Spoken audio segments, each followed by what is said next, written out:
Aloha! Welcome back to the Anxiety Coaches Podcast. I'm your host and coach, Gina Ryan, and I'm so happy to be with you again today as we consider the many ways to bring your mind and body back to its natural peace and calm. In today's episode, I'm talking about boredom, and I want to talk about boredom as being your nervous system's secret ally. Boredom is in your corner. So today we're going to talk about the benefits of boredom, because especially for people who are listening to this show or myself, like myself when I was very anxious, or if you are leaning toward the neurotic side of life and being a worrier, we often have a strong aversion to stillness and unstructured time. I think this is why so many people struggle with meditation. So in today's episode, I want to outline why boredom is beneficial. And I want to give you some encouragement and some actionable steps that you can take. So let's look at the benefits of boredom.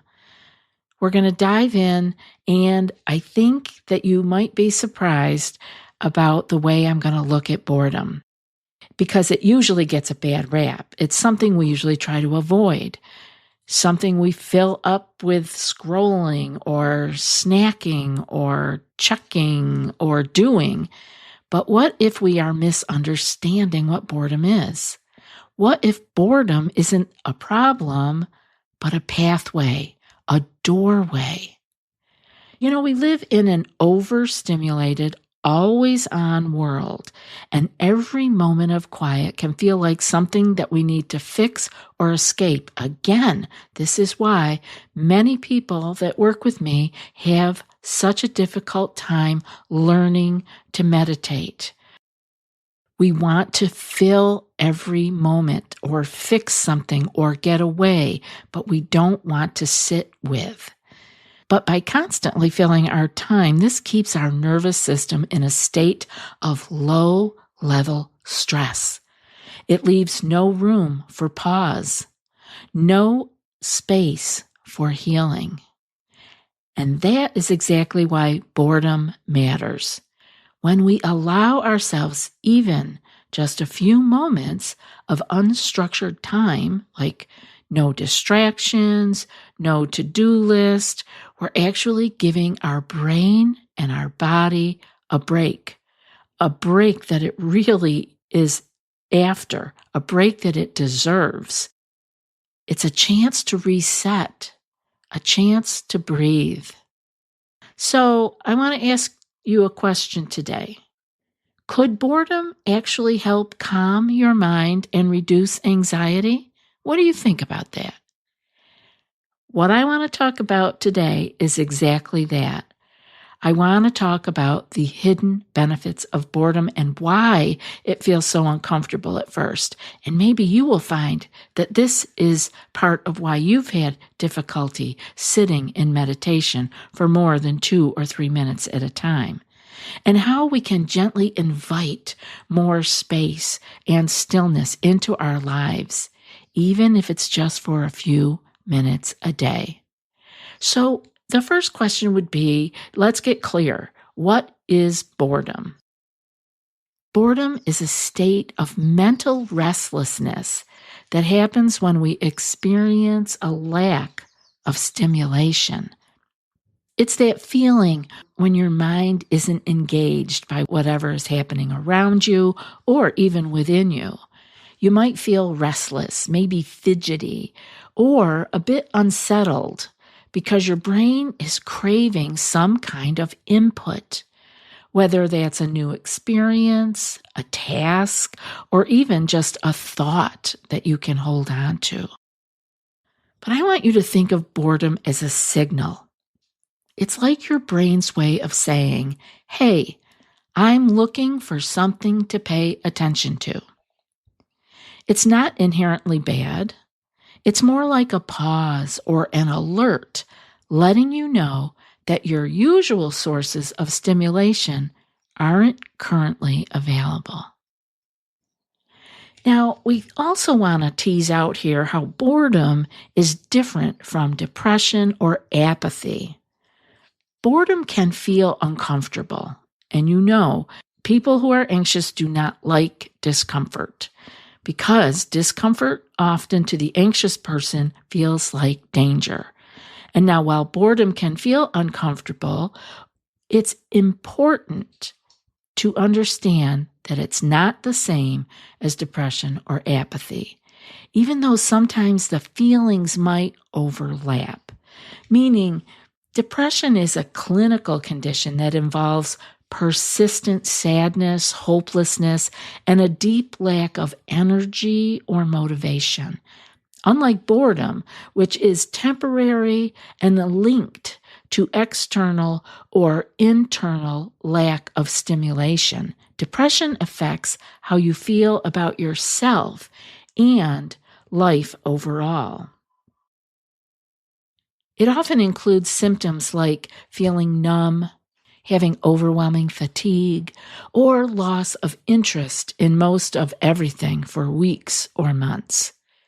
And apathy is a state of indifference or emotional flatness where we can feel disconnected or unmotivated, often due to emotional burnout or deeper psychological patterns.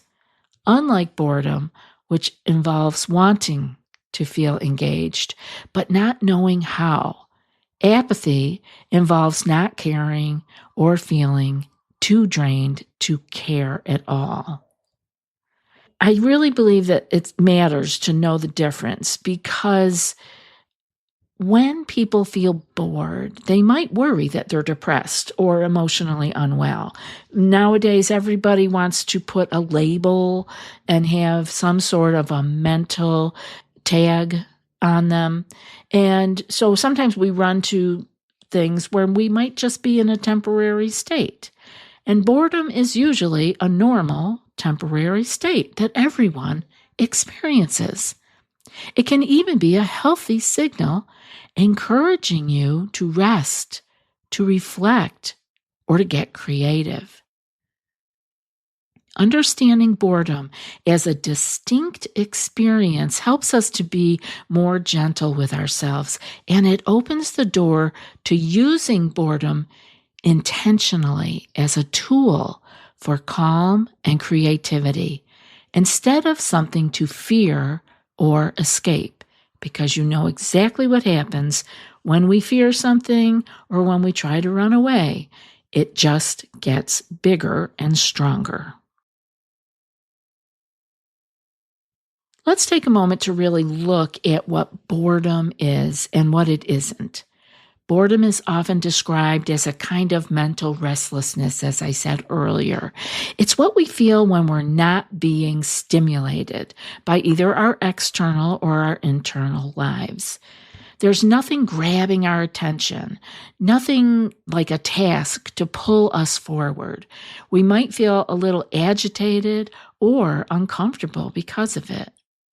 But boredom isn't always the deep, yawning emptiness we sometimes make it out to be. It's more of a pause, a space between things, a quiet moment where our brain isn't focused on anything specific. Boredom is not the same as depression. I outlined that a minute ago, but I want that to be clear.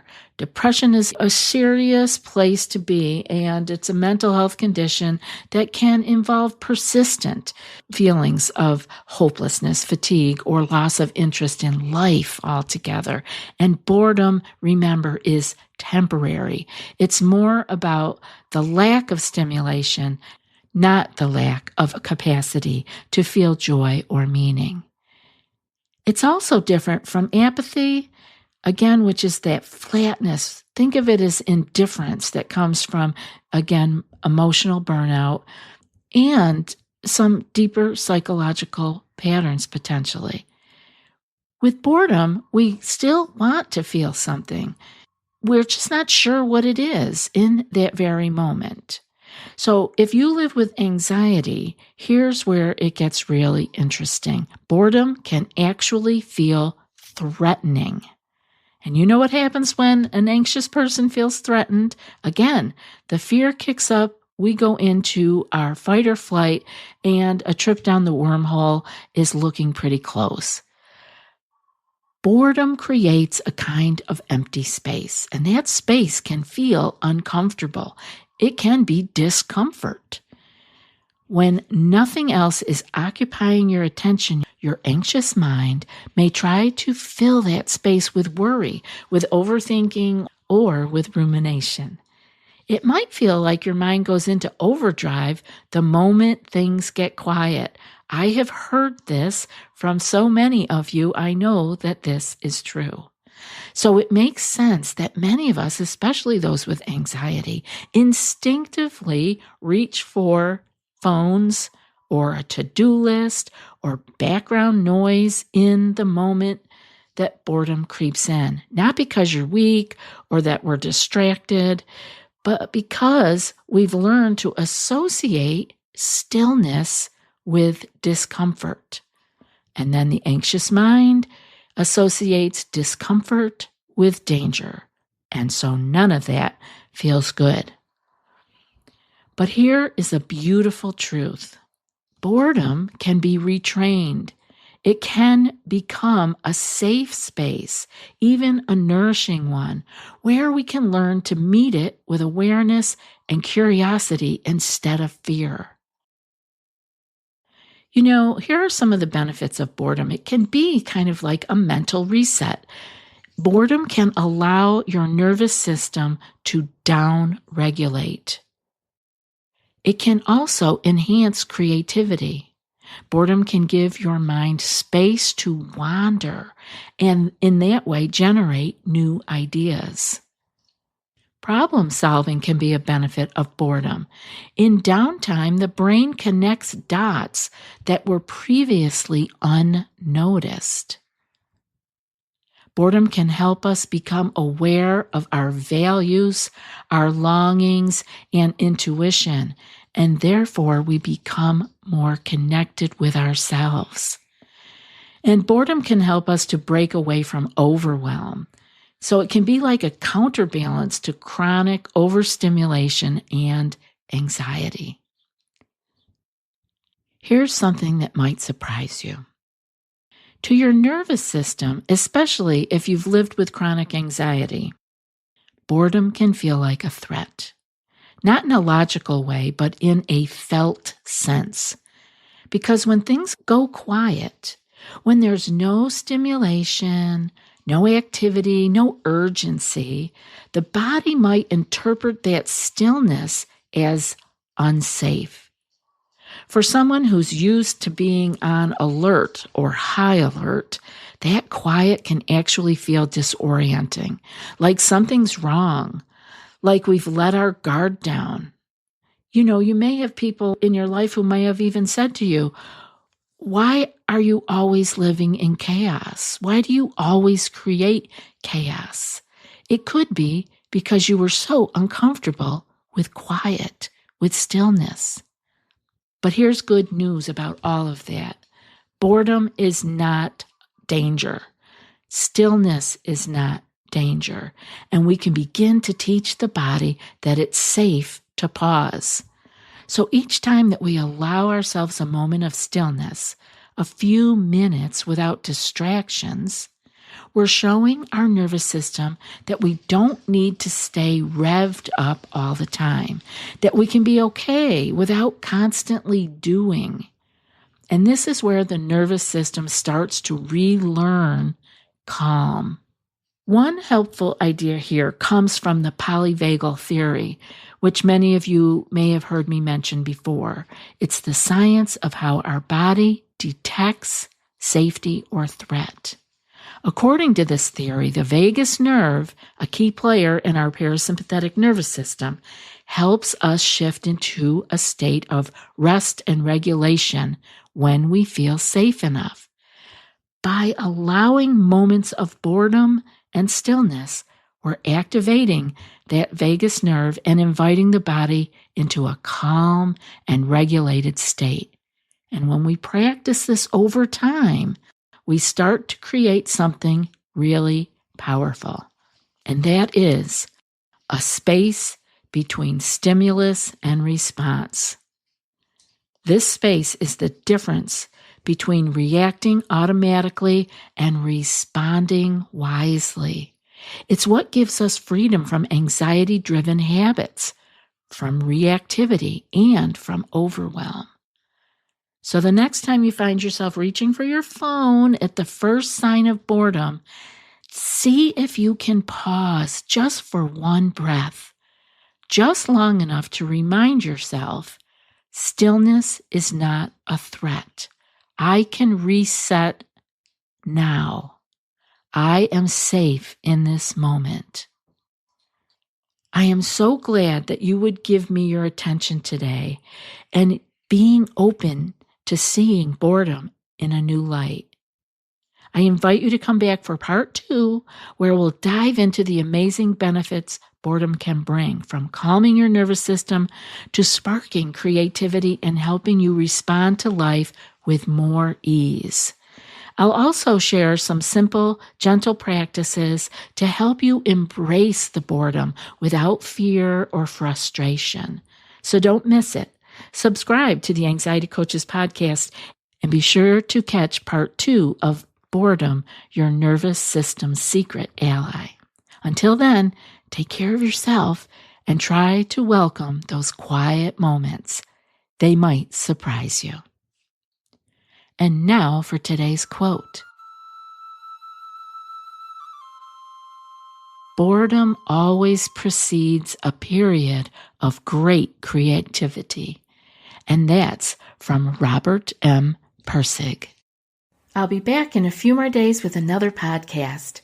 Until then, be well and aloha.